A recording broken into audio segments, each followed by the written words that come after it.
My name is Sarah, and I suppose you could call me a reluctant inheritor. A few months ago, my Aunt Megan, my mother's sister, passed away, leaving me her entire estate. It wasn't much.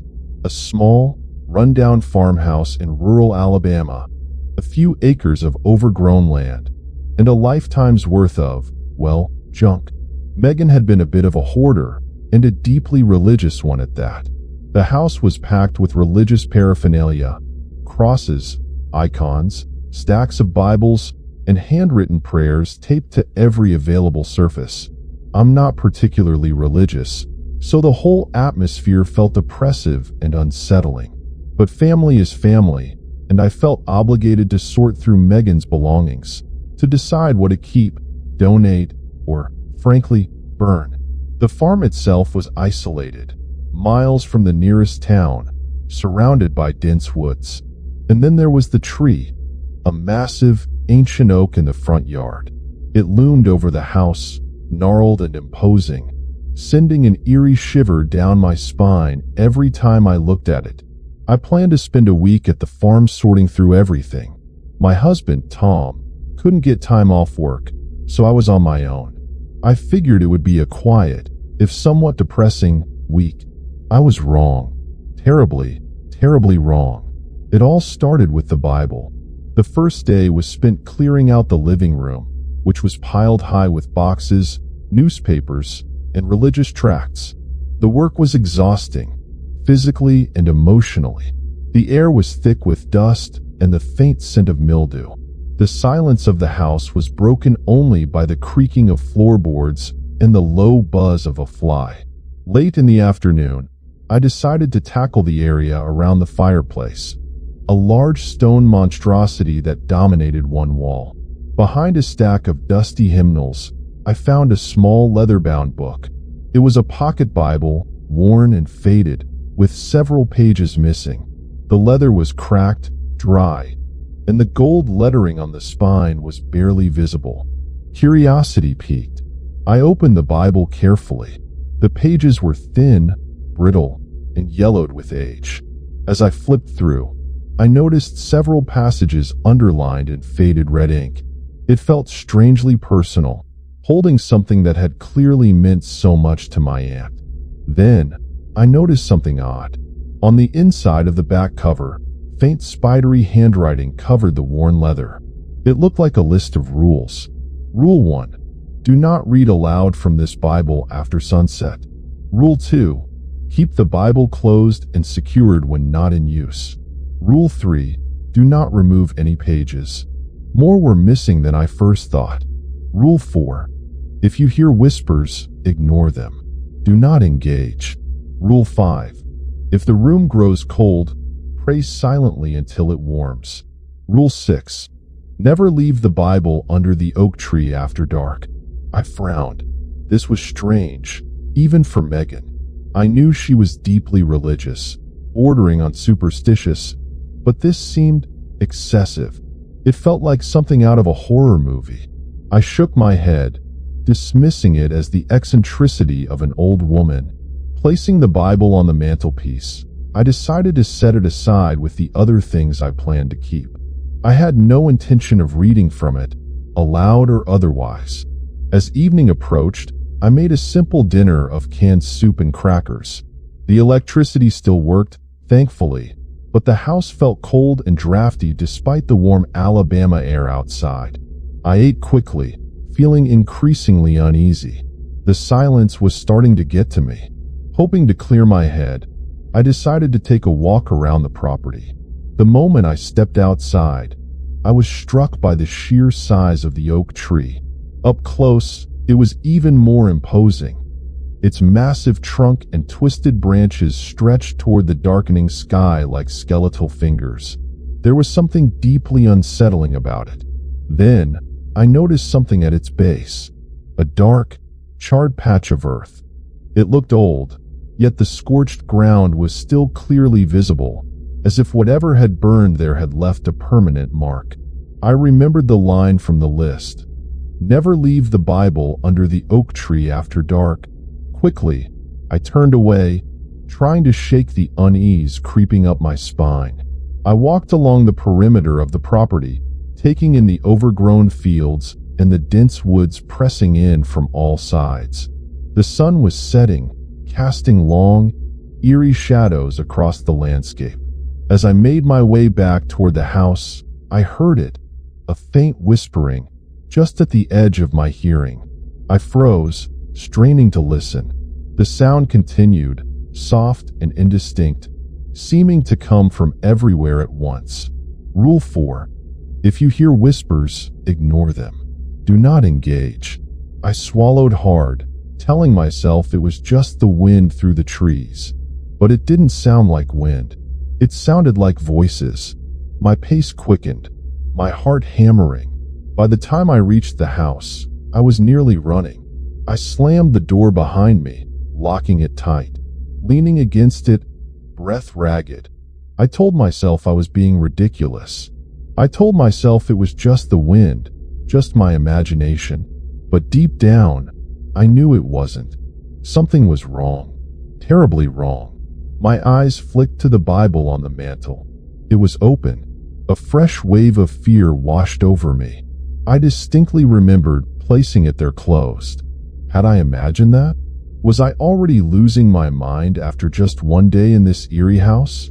Slowly, I approached the fireplace, my breath shallow. The whispering was back, faint but unmistakable, and it was coming from the book. My hands trembled as I reached out. The air felt thick, charged with something I couldn't name. I snapped the Bible shut. Instantly, the whispering stopped. The silence that followed was deafening, pressing in on me. Only the frantic pounding of my heart filled the void. I stood there, frozen, staring at the closed book. My pulse thundered in my ears as I struggled to steady my breath. What the hell had I just heard? I told myself again that I was being irrational. It was just an old book, a collection of stories. Nothing to be afraid of. But the unease wouldn't go away. I couldn't shake the feeling that I had done something wrong, that opening that Bible had triggered something. My eyes flicked to the back cover, to the list of rules. Rule number 2. Keep the Bible closed and secured when not in use. I had closed it, but I hadn't secured it. Was that enough? A cold shiver ran down my spine. No chances. I rummaged through a drawer in a nearby table, my fingers brushing against old receipts, buttons, useless junk, until I found a length of twine. Good enough. I wrapped it tightly around the Bible, securing it with a firm knot. It felt ridiculous, like some medieval superstition, but a small part of me felt safer. The rest of the evening passed in anxious tension. Every creak, every rustle outside sent my nerves on edge. I kept the lights on, avoiding even glancing at the mantelpiece, avoiding the book. I tried to distract myself with a book I had brought, but I couldn't concentrate. My mind kept circling back to the whispering, the charred earth beneath the oak tree, the strange rules in the Bible. By 10 p.m., I decided to go to bed. I was exhausted, physically and emotionally, and I hoped sleep would bring some relief from this creeping unease. The bedroom was small and sparsely furnished. A single bed, a rickety dresser, a small window overlooking the backyard. I changed into my pajamas, brushed my teeth, and climbed under the thin covers. I lay there, staring into the darkness, listening. The wind had picked up, whistling through the gaps in the window frame. The oak tree's branches scraped against the house, a rhythmic, grating sound that made my skin crawl. Then I felt it, a sudden, unnatural drop in temperature. The air grew icy, the kind of cold that settled deep in my bones. My breath turned shallow, my pulse quickened. And then I remembered. Rule number 5. If the room grows cold, pray silently until it warms. I swallowed hard, my lips parting in an unspoken prayer. I closed my eyes and began to pray. I'm not particularly religious, but I remembered the Lord's Prayer from childhood and recited it silently, over and over. clinging to the words like a lifeline. The cold didn't ease. It sank into my bones, relentless, as if I were lying inside a freezer. My teeth chattered. My body trembled violently beneath the blankets, but it was no use. The chill wasn't just around me. It was in the air itself, seeping into my very core. Then I heard it, the whispering, faint at first, barely more than a breath, but unmistakable. It was coming from the corner near the dresser. I clenched my eyes shut tighter, forcing myself to keep praying, my voice a silent, desperate plea. The whispering grew louder, more distinct. I could almost make out the words. It sounded like Latin, and then I felt it, a presence, cold, heavy, pressing down on me. I couldn't see it, but I knew. It was watching me. Terror gripped me, primal, overwhelming, paralyzing. I wanted to scream, to run, to do anything, but I couldn't. I was trapped, helpless, at the mercy of whatever was in the room with me.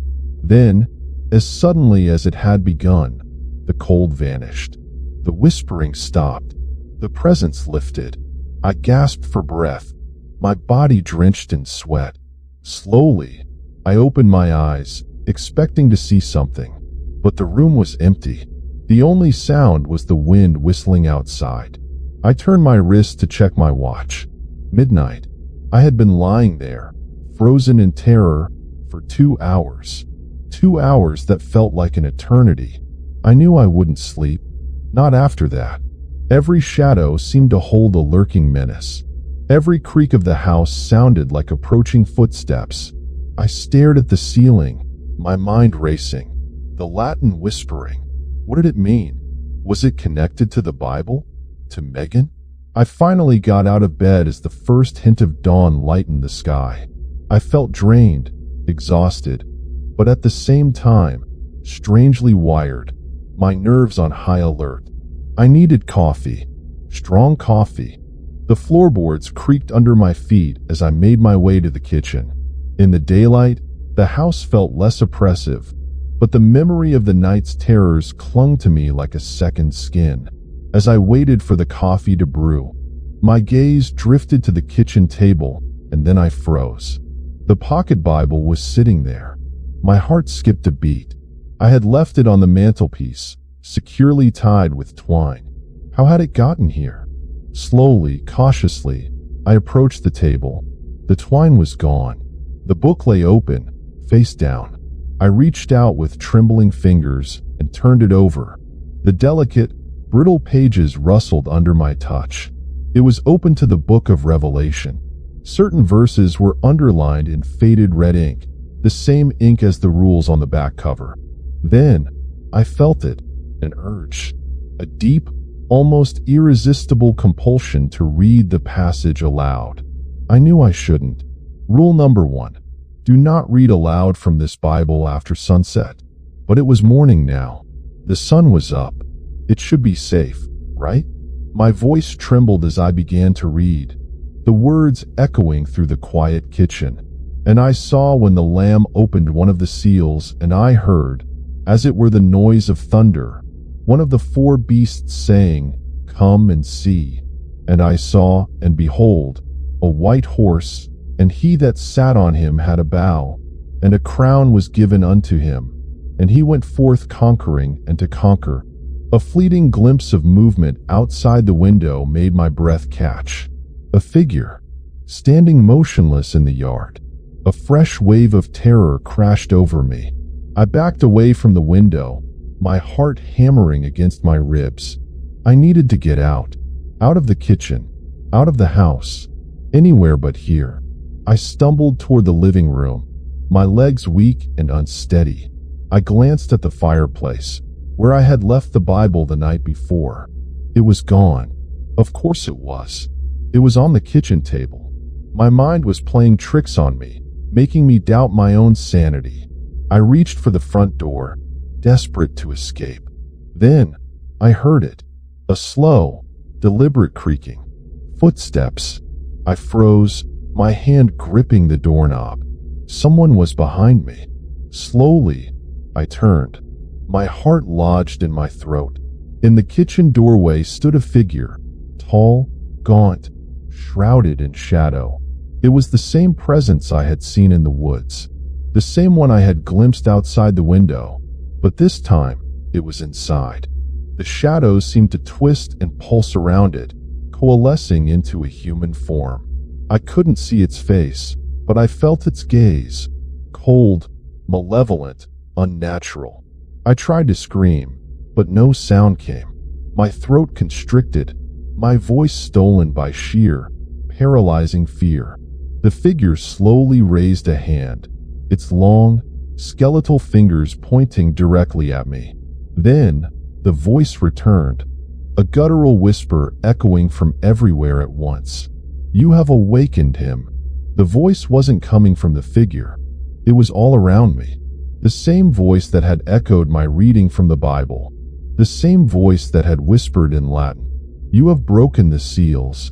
The figure took a step forward, slow, deliberate. Its presence pressed against me, suffocating and cold. I fumbled with the doorknob, my fingers numb and uncoordinated. My breath came in ragged gasps. Turn, pull, run. I wrenched the door open and stumbled onto the porch, blinking against the sudden flood of morning sunlight. The shift from darkness to brightness was disorienting, but I didn't dare stop. I turned back, expecting to see the figure standing in the doorway. But it was gone. The house was silent, still. I didn't stop to question it.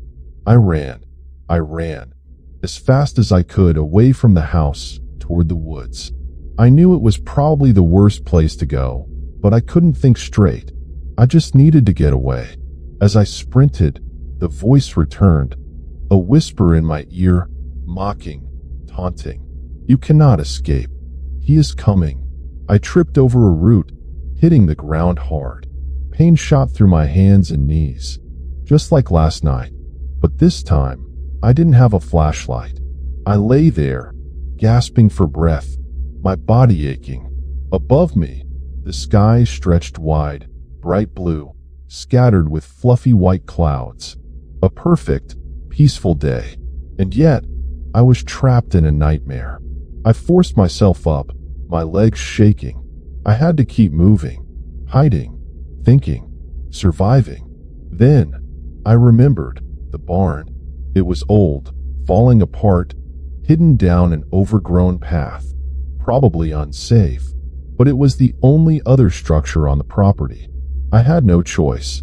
I started walking toward it, the whisper still lingering in my ears. My pace was slow and cautious. I kept glancing over my shoulder, expecting to see the figure pursuing me. But there was nothing, just the trees, the fields, and the silent, watchful house. The path to the barn was barely visible, overgrown with weeds and thorny bushes. I pushed through, ignoring the scratches on my arms and legs. When I reached the barn, I hesitated. It was falling apart, its wooden walls warped and splintered. The sagging roof caved in at spots. Several boards were missing, leaving gaping holes that revealed the darkness inside. I peered in. The air was thick, dust, decay, and the sharp scent of animal droppings. Rustling noises echoed from within, unseen creatures shifting in the shadows. The soft cooing of pigeons came from the rafters. It wasn't inviting, but it was better than being out in the open. Steeling myself, I stepped inside. My eyes adjusted to the gloom, revealing piles of rotting hay, rusted tools, and abandoned farm equipment. Cobwebs hung from the rafters like ghostly decorations. Dust motes floated in the slanted beams of sunlight. I wasn't sure how safe the barn was, but I had nowhere else to go. I found a relatively clear spot near the back of the barn, hidden behind an overturned wagon. With my back against the rough wooden wall, I sank down onto the dirt floor, trying to catch my breath. I was exhausted, physically, emotionally, mentally. My body ached, my head throbbed, and my mind reeled. I needed to think. I needed a plan, but I couldn't focus. The terror was still too raw, too overwhelming. I squeezed my eyes shut, trying to block out the images, the sounds, the whispers. But they were inside me now. Then, something clicked.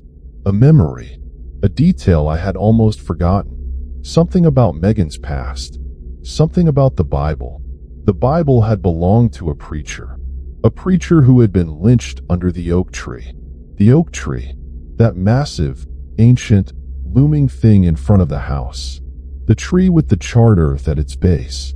The tree I had felt drawn to, even before I knew why. A fresh wave of fear washed over me. Colder, deeper, more profound than anything I had felt before. This wasn't just a random haunting. This wasn't just some demonic entity. This was personal. Something connected Megan to the farm, to the Bible, to all of this. I opened my eyes, scanning the barn, searching for something, a clue, a sign, anything to help me understand what was happening. Then, my gaze landed on a small wooden chest tucked away in the corner, partially hidden beneath a pile of burlap sacks. It looked old, very old. The wood was cracked and splintered, the metal hinges rusted, and yet, I felt drawn to it, the same way I had been drawn to the oak tree, like it meant something, like it held answers. Heart pounding, I crawled toward it, reaching out with a trembling hand. The lid creaked as I lifted it, revealing the contents inside. A collection of letters, yellowed with age. Photographs. Newspaper clippings. I carefully lifted them out, my hands unsteady. The letters were addressed to Megan, from different people, mostly family. She knew something, and now I was about to find out what. The photographs were mostly of Megan at different ages, some with people I didn't recognize. But it was the newspaper clippings that caught my attention. They were old, brittle, and faded, but the headlines were still legible. Local preacher lynched by mob. My blood ran cold. I scanned the article frantically. It detailed the lynching of a man named Reverend Elijah Croft, accused of practicing dark magic and corrupting the local community. He had been hanged from the oak tree in front of his house. His body was burned afterward. This house, this farm, this was where it happened. And the pocket Bible, it must have belonged to him. I swallowed hard and looked at the other clippings. They described the aftermath, the trials of the mob members, the controversy, the rumors. Then, I found one that made my heart stop. It was small, almost insignificant, tucked away at the bottom of the page.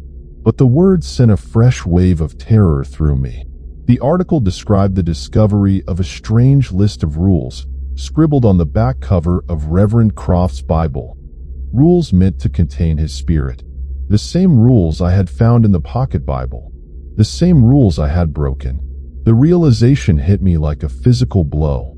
I had unleashed the spirit of a vengeful preacher, a man who had been brutally murdered and unjustly accused. He was the whispers, the cold, the figure in the shadows. He was the one haunting me, tormenting me, and he was using Megan's Bible, his Bible, as a conduit. But why me? What did he want? I scanned the outline again, my stomach twisting as I found the answer. Breaking the rules lets his spirit possess Megan, to continue his revenge. Megan. The spirit hadn't just returned, it had a target, and it had used Megan before. The missing pages. The added rule about not leaving the Bible under the tree. Megan must have discovered and broken some of the rules herself. Years ago, the charred spot under the tree. Megan had likely tried to destroy the Bible, but it didn't work. It had only angered the spirit further. And now, I had repeated her mistakes, amplified his power, made myself a target. The possession. Was that the goal? Was I meant to be his vessel? I looked down at the newspaper clippings again, my hands trembling as I scanned the articles. A recurring theme stood out. Fire, fire, fire. He had been accused of using fire in his dark rituals. The mob had burned his body after lynching him. Megan had tried to burn the book. Fire. Was that the key? Was that what he wanted? To burn everything down? To destroy the farm, the community, everyone who had wronged him? Then I heard it. A crackling sound from outside the barn. Fire. At first, it was faint, a distant crackling. Then it grew, louder, sharper, unmistakable. I knew what it was before I even looked. Crawling to the barn entrance, I peered out. The house was on fire. Fire. Flames roared from the windows, devouring the walls, crawling up the roof with terrifying speed. A thick, black cloud billowed into the sky, swallowing the sun. He had started his revenge. I watched, frozen, my mind numb, my body unresponsive. I should have run, should have done something, but I couldn't move. I was mesmerized by the inferno, by the sheer, unstoppable destruction. Then, I saw him. A tall, gaunt figure stood before the burning house, silhouetted against the raging flames. Its features remained hidden in shadow, but its presence was undeniable. It was Reverend Croft, or at least his spirit. He stood before the raging inferno, arms raised toward the sky. Whether in supplication or triumph, I couldn't tell. Then I heard it. The voice. That guttural whisper. But this time, it was stronger, clearer, and filled with chilling satisfaction. Vengeance. The word wasn't just in my head. It was everywhere, carried on the wind, twisting through the smoke, echoing in the crackling flames. Then, he turned, slowly, deliberately. Though his eyes were lost in shadow, I felt his gaze, cold, malevolent, piercing straight through me. And in that moment, I knew. The fire was only the beginning. His revenge wouldn't be complete until he had destroyed me too. Terror surged through me. I stumbled back into the barn, away from the flames, away from him, away from the terrifying reality of what I had done. Unleashed, panic clawed at my throat, a desperate urge to flee overwhelming me. But where could I go? He was everywhere. The burning house stood as a beacon, a testament to his power. The woods offered no solace, only the memory of his lurking presence. I stumbled back to the chest, my mind racing. The letters, the photos, useless. But the Bible, Croft's Bible, it was the key. Somehow, I had to destroy it. Not like Megan's failed attempt. Fire? No. His element, his weapon. Burning it wouldn't work. It might even empower him. Water? Not enough. I had no way to drown it completely. Bury it? He had already been buried beneath that cursed oak. That hadn't stopped him. Then, I remembered something. Something from my frantic research after that first night. Superstitions, rituals, ways to bind and banish a vengeful spirit. And one method stood out. Salt, iron, holy symbols, iron. The barn was full of old farm equipment, rusty tools. There had to be something I could use. I scrambled to my feet, eyes darting through the dim interior. Then, I saw it. A pile of rusted metal near the back wall. I rushed over, heart pounding, and started digging. Horseshoes, broken plowshares, twisted wire, and then the stake. A heavy iron stake, once used for tethering animals. Long, sharp, its point still intact despite the rust. Perfect. I wrapped my fingers around it, its weight surprisingly comforting in my hand. I knew what I had to do. A long shot, a desperate gamble, but my only chance. I had to drive the stake through the Bible, pin it down, neutralize its power. I turned back to where I'd been sitting, scanning the ground. It should be there. It had to be, but it wasn't. Panic flared, hotter this time. Where was it? Had he taken it? Was it too late? Then, I saw it. Not on the floor. On top of the overturned wagon, almost as if it had been placed there deliberately. open, facing the same passage from Revelation, the one I had read aloud, the one that had awakened him. I knew it was a trap. He wanted me to come closer. He wanted me to touch the Bible again, but I had no choice. I approached the wagon slowly, cautiously, the iron stake clutched tightly in my hand. The air around the Bible shimmered, vibrated with an unseen energy. The cold presence was stronger than ever. I reached out, my hand trembling, and grasped the Bible. The moment my fingers touched the leather cover, a jolt, a shock of energy raced up my arm, searing through my body. I gasped, my vision blurring. The whispering returned, louder now. A chorus of voices. Latin, English, something else. A language I couldn't comprehend. Then, I saw him. Not outside, not in the barn, but in my mind's eye. Clearer now. I could see his face, or what was left of it. A skeletal visage, hollow eye sockets, a gaping, lipless mouth, pure, unrelenting rage. His skeletal hands reached for me, fingers closing around my throat. I raised the iron stake. My arm shook as I raised the iron stake, summoning every ounce of strength I had left. With a ragged cry, I brought it down.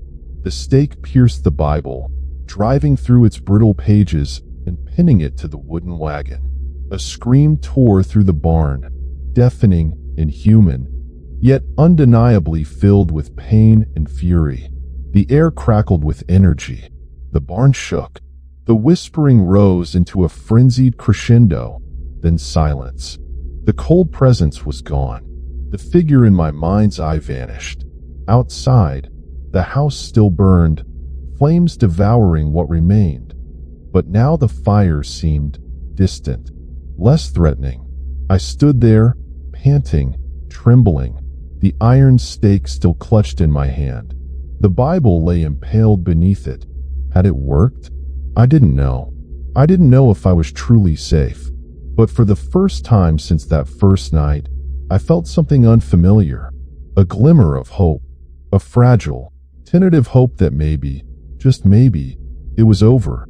I stayed in the barn until the fire burned itself out, reducing the farmhouse to smoldering ruins.